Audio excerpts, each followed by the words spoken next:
Hello guys! Welcome to my vlog and welcome to my YouTube channel. Ito guys, for today's vlog, ito guys, napakita ko sa inyo guys yung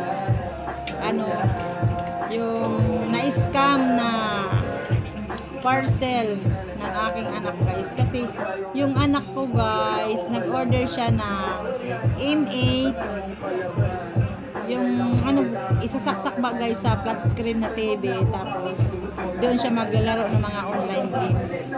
Yun yata ang pagkakaalam ko sa M8, kasi yun ang narinig ko sa mga anak ko na mag-order daw sila ng pang online games na kinukunik na sa TV, kaya umorder sila guys. Tapos ako ang naka-receive nung dumating ang parcel. Pero ang tagal niya dumating guys, 5 days bago siya dumating. Ang anak ko naman ay excited talaga siya na sana daw dumating na ang parcel niya, kasi excited na talaga siya maglaro sa TV nga, kasi malaki, syempre malaki ang TV. Gusto niya doon maglaro mga online games. Tapos nung nasa school siya, dumating ang parcel niya.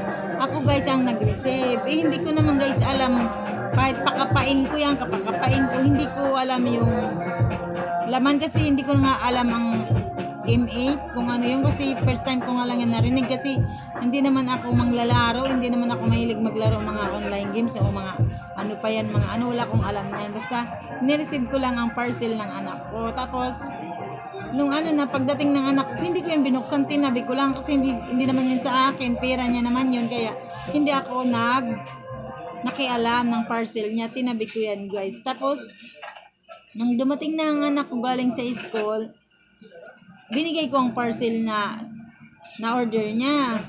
Hindi pa siya nakabihis. Pagbigay ko sa kanya ng parcel, sabi ko, sis, dito mo buksan sa tabi ko, kasi ibibidyo ko nga. Tingnan nga natin kung laman, anong M8 na yan, kasi hindi pa nga ako nakita ng M8. Ang anak ko naman, sobrang tuwa na dumating ang parcel niya. Ayun, bigla siyang tumakbo siya doon pataas, doon sa taas sa higaan niya. Naka-uniform pa siya guys, hindi siya nagbihis. Ang init pa naman ng uniform niya, hindi pa siya nagbihis. Diniretso niya kaagad bukas yung parcel niya. Tapos nung nabuksan niya ang parcel niya, malungkot na siya. Sabi ko, sis, ano nangyari sa'yo sis? Patingin naman ako sis. Hindi na siya umiimik. Hindi na siya sa akin sumasagot. Kasi malungkot na pala siya dahil na-scam pala siya.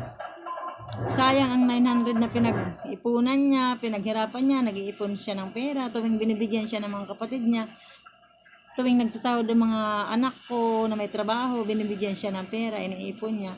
Tapos yun na nga, in-order nga niya ng M8 na iyan, tapos na-scam lang pala siya. Tapos ang ginawa ko guys, umakyat ako doon. Pagtingin ko, yung anak ko si Alexis, malungkot, nakagana na lang siya. Sabi ko, yan pala ang M8, sabi ko sa kanya. Tapos hindi yan. Tapos bakit patingin niya, sabi ko, nakita ko, ito guys, ang laman. Kasi akala ko guys, yung M8 ito, kasi ang reaction ko, sabi ko, yan pala ang M8. Hindi pala M8 guys, yung diniliver sa kanya. Ito guys, pang to sa blackheads, yung mga tagyawat, na mga maiitim na tagyawat. Ito yata yun eh. At saka ito guys,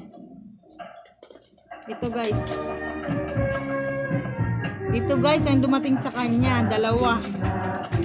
Kaya 900, ayun ko, 900 ito guys, 900 pesos. 900 pesos sis. Ito guys, ang binayaran ko sa parcel niya, 900. Ang sinayang na pera ni Alexis, matigas kasi ang ulo. Sabi ko kasi doon na lang siya mag-online game sa cellphone niya, pero hindi siya nakinig. Nag-order talaga siya ng M8, kaya ito ang dumating sa kanya na parcel. Kaya ganun daw mga blackheads guys. Tapos walang battery guys, wala siyang battery. Gusto ko sana bilhan siya ng battery, kaso baka pag bili ko naman ng battery, baka sira rin, hindi rin gumana. So alam, kawawa naman. Ang sabi niya sa akin, mag-iipon ulit daw siya ng pera, mag-order daw ulit siya Hindi pa siya nadadala. Ang sabi ko naman, sa mall na, pag halimbawa may pera ka pa, sasamahan na lang kita sa mall, doon na lang tayo bibili ng pinapangarap mong pang-online games kasi naawa rin ako, apektado rin ako. Siyempre, anak ko yun, na-scam, naloko siya, kaya siyempre ang nanay apektado rin. Kawawa ni Alexis. Ang pagkakamali lang, dahil hindi siya pumayag, nakuhanan ko siya ng video habang binubuksan ang parcel niya. Kasi ayaw kasi niya hindi si Alexis kasi, lahat ng mga anak ko hindi kasi sila hilig sa mga sa mga video-video, binibidyo sila. Ako lang kasi ang hilig, ako lang kabaliktaran sa akin. Kung ako ay mahilig sa mga video, yung mga anak ko naman hindi mahilig na binibidyo sila, hindi sila may birthday sa kapitbahay. May birthday ba sa kapitbahay? Tapos yung mga anak hindi sila mahilig sa picture, hindi sila mahilig mag-video, hindi sila mahilig mag-post. Kabaliktaran sa nanay nila, guys. Kaya ito, may birthday sa kapitbahay. Happy birthday sa kapitbahay ko. Kaya ayun. Ito guys, dalawa. Bakong ako di pwede guys. So ito pa guys yung isa. Kawawa ni Alexis. Yun lang guys ang aking vlog ngayong gabi guys. Salamat sa watch ng aking maikling vlog. Yun lang guys.